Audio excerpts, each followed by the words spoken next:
traveled around the world with your dad? Not around the world. It was in America. So Okay. we went to different states. And we went to New York, we went to Georgia, we went to Arizona, we went to, Tennessee, just a lot of different places. Sometimes we just drove and sometimes we flew. But every week, from Monday to Friday, we would hit a different city. Now, what brought you to the States? Was it the places where you were getting the diamonds and the jewelry, or were the buyers in those states at the time?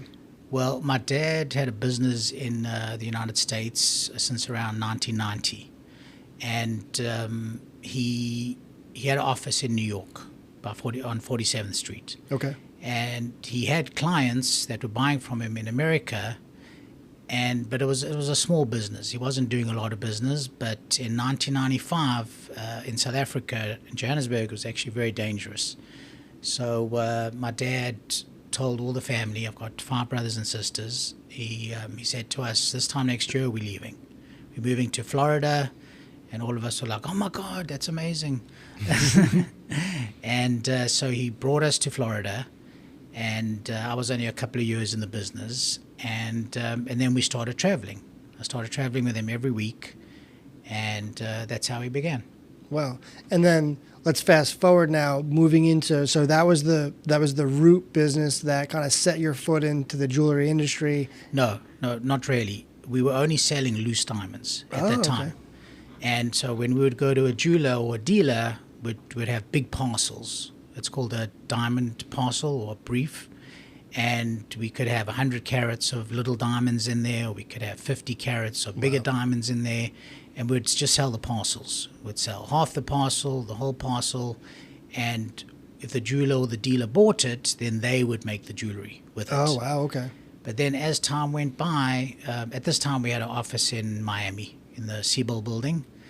And when clients would come to the office, they would look at all our loose diamonds and they would say, don't you have a 2-carat total weight pair of earrings, like 1 carat, 1 carat? So we would say, yeah, we have the diamonds, but it's not set up. Yeah. And then so slowly but surely, we started setting up a couple of things just in case. So we'd set up stud earrings, we'd set up graduated necklaces, we'd set up straight line tennis bracelets, hoop earrings, eternity bands, solitaire rings. And then we became well known for having our diamonds in classical jewelry. We didn't mess with designer stuff. Okay. We just stayed in the classics.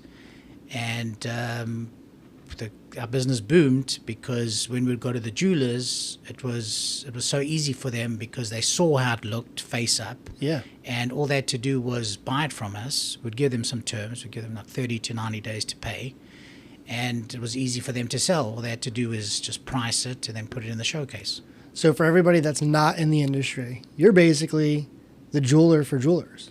Yeah. You are the person where they get all the jewelry. Yeah, 30 years. 30 years And I've been doing that. it's interesting because you change, your business evolved based off of the need that came from those jewelers. And as they needed things that were set, you created the product for them. And then you had diamonds that were set in earrings and whatnot. And you basically created an evolving business over the years. Yeah,